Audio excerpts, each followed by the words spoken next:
The alarm went off at 4:45, same as every morning, and Elena Vasquez was already half awake when it did.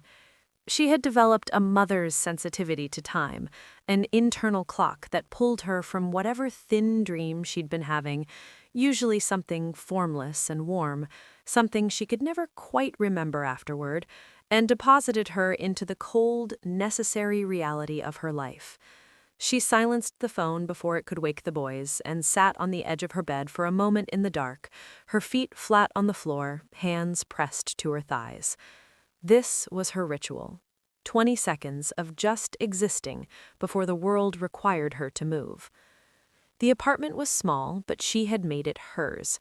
3 years ago, when she'd finally scraped together enough from her 2 jobs to move out of her mother-in-law's house, a well-meaning but suffocating arrangement that had lasted 18 months too long, she had painted every wall herself.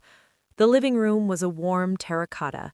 The boys' room was blue, a particular shade they had all agreed on after a surprisingly democratic process involving colored paper samples held up against the wall in afternoon light. Her own room she had painted a deep, dusty sage green, because someone had once told her that green was the color of renewal, and she had needed to believe that badly enough to let it influence her interior decorating. She moved to the kitchen first. Coffee was not optional. Coffee was a form of medicine, possibly the only one she could afford without insurance copays. She filled the machine and listened to it begin its faithful work while she pulled bread from the cabinet and peanut butter from the shelf. 3 lunches. 3 small brown bags with names written in black marker because Marco and Luca were constantly trying to trade snacks, and Tomas, the youngest by 4 minutes, would eat anything put in front of him, including things that weren't technically food. She wrote their names carefully, the same way she did everything for them, with an attention that bordered on devotion. Marco, Luca, Tomas. They were 7 years old. They had her dark hair and their father's jaw, a particular squareness to it that sometimes made her breath catch when she caught them in profile, especially Luca, who carried Dario's face more completely than the others. It was not always painful to see. Sometimes it was something else, something that didn't have a clean word in English or Spanish, a kind of grief that had slowly alchemized into something that resembled gratitude. She was not always sure which way it would land when it arrived. Dario had been gone for 4 years, a car accident on a Tuesday in November, ordinary and senseless in the way that the worst losses always seem to be. He had been driving home from a hardware store with a new toilet seat because theirs had cracked and he'd been complaining about it for 2 weeks, and she had teased him about it, and those had been some of the last ordinary words between them. She had memorized the conversation without meaning to. She returned to it sometimes, not to punish herself, but because it felt like the truest record she had of who they were together. 2 people squabbling gently about plumbing on an ordinary Monday, full of a future they had no reason to doubt. She'd been 28 with 3-year-old triplets when it happened. She spread peanut butter evenly across 6 slices of bread, added apple slices to Marco because he'd been on a health kick after his teacher mentioned nutrition in class, added extra crackers to Luca because he was going through a phase where he was perpetually hungry, a hollow-legged 7-year-old burning energy at a rate that defied physics, left Tomas's plain except for the small square of dark chocolate she tucked into the corner of the bag, because he was her most anxious child, and chocolate, they had discovered together, helped him through hard days. This was not in any parenting book.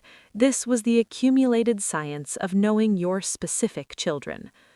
By 5:15, she had the lunches made, the coffee in a travel mug for herself and a pot for now, and had gone through the bathroom with the practiced efficiency of a woman who had learned to shower in 4 minutes, because anything longer was a luxury. She dressed quietly, then stood in the doorway of the boys' room for a moment before she woke them. They were sleeping in a tangle. Marco and Luca had pushed their twin beds together, as they often did, and Tomas had migrated from his own bed in the night and was curled against his brother's like a comma tucked between 2 parallel sentences. She looked at them for a long time. The morning light was still completely absent, and the only illumination came from the small nightlight shaped like a moon that she'd had since they were infants, and couldn't bring herself to remove. In that blue-white glow, they looked like something she had made out of her best material and her best intentions, and she thought, as she did most mornings, that whatever else was true about her life, this was also true. She had done something remarkable. James Calloway had moved to this part of the city in late August, not because he had chosen it thoughtfully, but because his friend Marcus had a vacant apartment above his garage that he'd offered for $600 a month, and James had been in the particular state of mind where making a decision felt impossible, and being handed one felt like relief. He was 41 years old, and he had, in the space of 14 months, lost his mother to pancreatic cancer, watched his company, a small architecture firm he'd spent 8 years building, collapse in a dispute with a former partner that had ended in litigation and a settlement that had essentially erased everything he'd earned, and separated from his wife of 6 years. The separation being one of those sad, quiet endings that are worse in some ways than dramatic ones, because they carry the weight of two people who still fundamentally like each other, simply discovering that they have become strangers. He was not drinking too much. He wanted to make that clear to himself and to the small interior audience he sometimes imagined judging his choices. He had 2 glasses of wine with dinner sometimes, and that was it. He was not in crisis in the cinematic sense. He was in the more mundane version, which was that he had lost the narrative of his life and didn't know how to begin a new one. And this manifested as a kind of persistent grayness, a flatness to days that had once had texture and direction. He worked remotely now, doing freelance drafting and consulting for other firms, work he was good at, work that paid adequately, work that he did from a small desk by the window with his coffee and his reading glasses, and none of the ambition that had once made work feel meaningful. The ambition had gone somewhere. He hadn't been able to locate it. He walked in the mornings because a therapist he'd seen briefly had told him that physical movement was the most reliable tool available for the regulation of mood, and James, who had no patience for abstractions but responded well to practical directives, had taken this seriously. He walked for an hour every morning through the neighborhood, learning its geography with the methodical attention he'd once applied to buildings and structures. He noted the good coffee shop, the corner store with the excellent produce, the block that smelled inexplicably of lavender in the afternoon. He found the park almost by accident, following a street he hadn't tried before, and he came back to it every day after that because it had a fountain at its center that he found inexplicably soothing, and a bench near a stand of old oak trees that caught the morning light in a particular way that he recognized in some still functioning part of his architectural sensibility as genuinely beautiful. He sat on this bench and drank his coffee from a travel mug and watched the neighborhood arrive at its morning business. He was not a people watcher by nature, not a romantic about public spaces, but there was something about this park and this bench and this hour that had become the one part of his day that felt chosen rather than merely endured. He saw the triplets for the first time on a Wednesday in early September. They arrived at the park after school. He had learned they came at 3:45, regular as a schedule, and they arrived at full volume, which was the only way they seemed to arrive anywhere. 3 boys, identical in the way that triplets can be both perfectly similar and instantly distinguishable once you knew what to look at. They used the park as the setting. The October afternoon that it rained started gray and became serious, as afternoons like that do, a gradual deepening of sky until the first real drops came. James had brought a small umbrella out of habit, one of his more functional impulses. He was on his bench, reading something on his phone, when he heard the particular cry that any adult recognizes, a child in genuine pain, not performance. He looked up. Tomas had fallen. He'd been running across the path near the fountain when the wet pavement found the smooth sole of his sneaker and sent him down hard on one knee. He was sitting on the ground, his palms also raw from catching himself, looking at his knee with an expression that was cycling rapidly through shock toward real crying. His brothers were already coming, Marco calling out, Luca arriving first, crouching beside him. But the knee was bleeding properly, a decent gash across the cap of it, and the boys looked at it with the slightly panicked assessment of children encountering something that exceeded their competence. James was moving before he'd made any conscious decision. He crossed the 20 feet between his bench and the fountain in a few strides, reached into the small bag he always carried, and found the travel pack of wet wipes he'd carried since his mother's illness had taught him the value of being prepared for small disasters. "Hey," he said, crouching in front of Tomas, who looked up at him with wet eyes but had not yet committed fully to crying. "That looked like a serious fall. Can I see?" Tomas looked at him and then at his brothers. Marco had straightened up with a protective alertness. Luca was watching James with open curiosity. "I have something to clean it up," James said, showing the pack of wipes. "It's just going to sting a little. Is that okay?" There was a pause in which James felt the weight of 3 sets of eyes and the particular jury-like judgment of children assessing an adult's trustworthiness. Then Tomas gave a small nod. He cleaned the wound carefully, talking as he did, not about the knee but about other things, the way you learn to do with people who are in pain. He asked their names. He told them his was James. Luca informed him immediately that they were triplets, as though this might surprise him, and James said that he had noticed and that it was impressive. Marco wanted to know what he was doing on that bench all the time, and James said he worked and sometimes liked to work outside, and Marco accepted this with the nod of a boy who found working outside entirely logical. "Does it hurt a lot?" he asked Tomas, finishing with the wipe and examining the cleaned wound. "Medium," Tomas said, with great precision. "Medium is manageable," James said. He didn't have a bandage. This would later prompt him to add a small first aid kit to his bag, but he had a clean, folded handkerchief that had been in his jacket pocket since some occasion he couldn't remember, and he tied it around the knee to at least keep it covered. "Your mom is coming?" he asked. "She's at work," Marco said. "Mrs. Kim brought us. She's over there." He pointed to the far side of the park where a small Korean woman in a green coat was sitting on a bench reading something, apparently having not witnessed the fall. James walked Tomas over to Mrs. Kim, his brothers flanking them, Luca giving James a running commentary on the fall as though James had not witnessed it himself. Mrs. Kim looked at the handkerchief and then at James with the assessing eyes of a woman who had been reading people for 6 decades. "Thank you," she said, and it had the quality of something evaluated and found genuine. "It should probably be looked at when their mom gets home," he said. "It's a decent cut." Mrs. Kim nodded. James straightened, felt the strange moment of completion and departure, and went back to his bench. He lasted approximately 2 minutes before Luca appeared in front of him. He became useful. That was how it started, and how it continued for weeks before it became something more than usefulness. He fixed the porch railing on their apartment's first-floor landing because Mrs. Kim had mentioned it was loose and Marco had shown him, during one of the park afternoons, a bruise on his forearm from catching himself on it.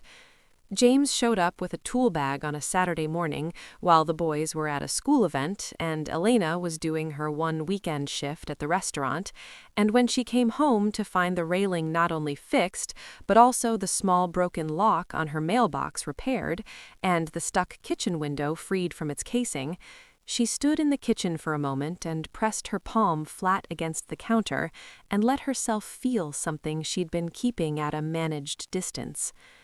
She wasn't naive about men. She was 32 and had watched people who meant well do things that looked like help but were actually something else. The establishing of debt, the implication of need, the slow reconstruction of a woman around someone else's orbit. She had become very good at recognizing that. She had also become, she knew, somewhat rigid in her solitude. a person who had built her independence so carefully that it had the quality of a fortification, and who was not sure anymore which parts of it were genuine strength and which parts were accumulated defense.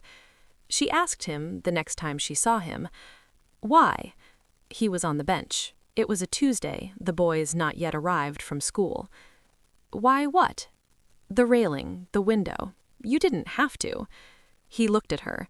He had, she had noticed, a way of taking a moment before he spoke that was not evasion, but the opposite of it, a man making sure he was saying something true. The railing bothered me every time I saw it, he said. I know how to fix things. It seemed simple. It's not simple, she said. It's someone else's home. I know, he paused. I'm not trying to... I don't have an agenda, Elena. I just saw something that needed doing, and I could do it. If it's uncomfortable, I won't do it again. She looked at him for a long time. He didn't look away, but he also didn't push. That, she decided, was the thing about him that she kept returning to. He didn't push. He offered, and he waited, and he absorbed no without rearranging it into something he could argue with. The window was stuck for 2 years, she said finally. I know, you mentioned it once. She hadn't known he was listening that carefully. She wasn't sure how she felt about it. She was, she discovered, not uncomfortable with it.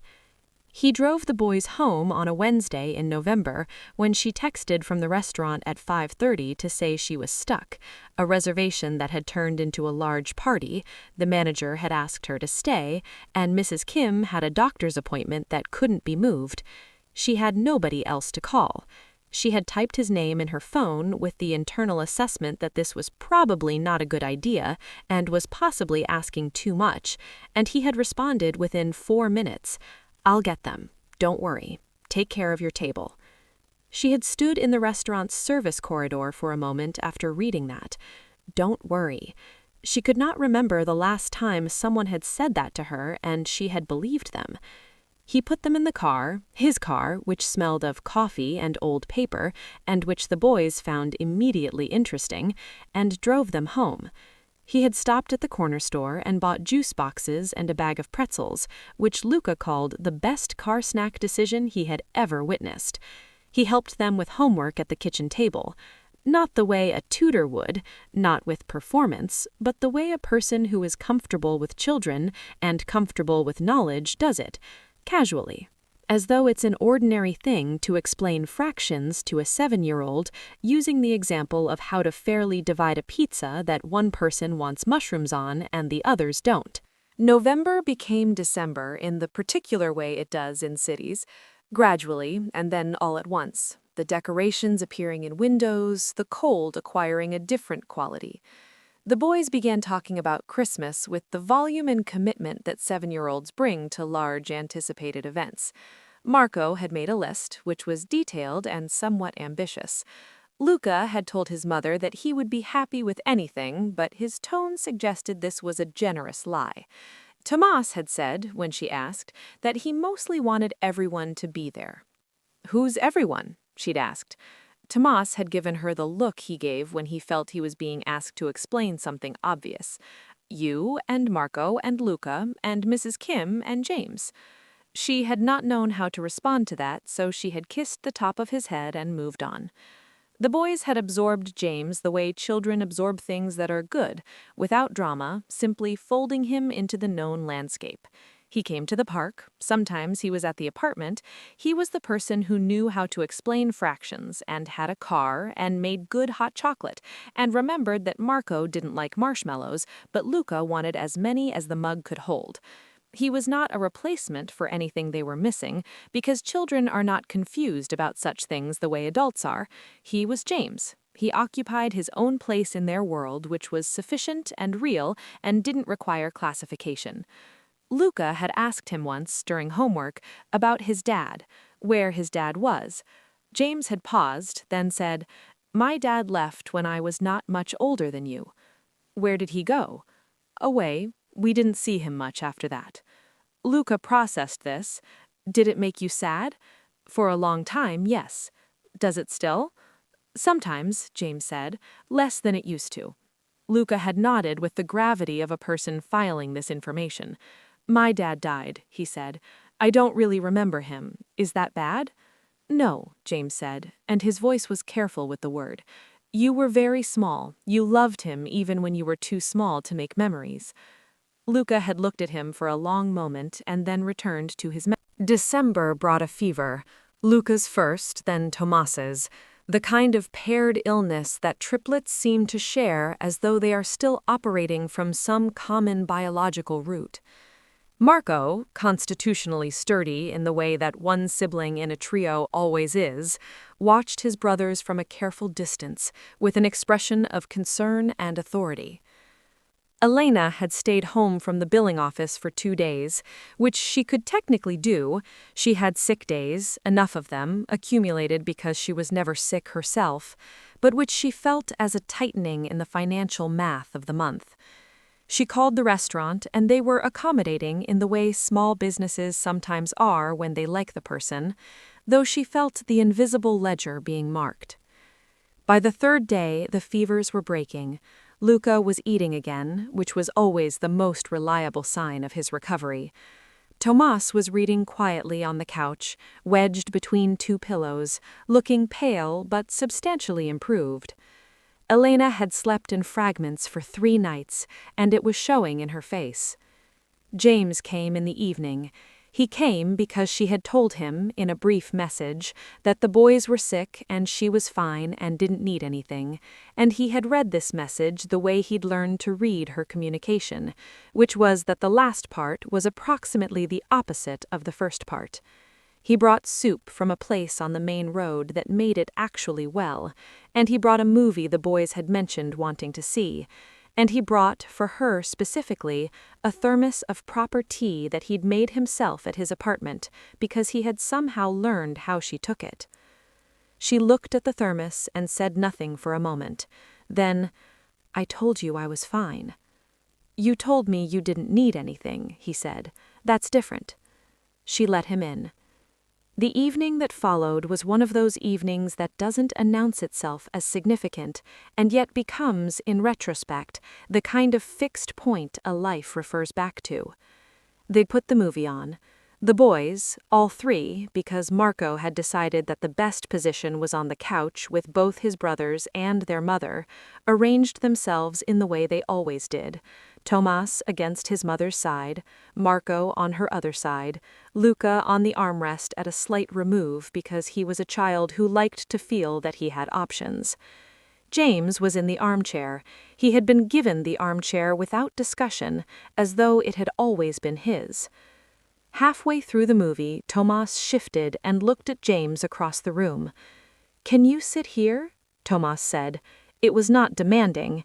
It was a child asking for something specific because he had assessed the situation and understood what he wanted. James looked at Elena. She looked at her son and then at James, and something passed across her face. Not an opening, exactly, but a lowering, an adjustment. Come on, then, she said to James. He moved to the couch. He sat on the end, beside Marco, and Marco leaned against him with the immediate comfort of a child who has decided someone is trustworthy, and Luca migrated from the armrest to James's other side with the logic of a boy who couldn't stand to be at the edge of something good.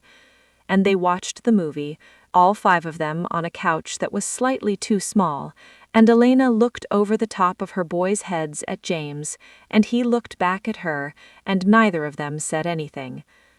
After the movie, the boys were put to bed with more ceremony than usual, a longer story, a request from Luca for the one about the knight who was also a baker, which Elena's invention and existed nowhere except in her imagination, and which James listened to through the hallway through the half-open door, a story she told with the ease and invention of a person who had been doing this long enough that the gift of it had become reflexive.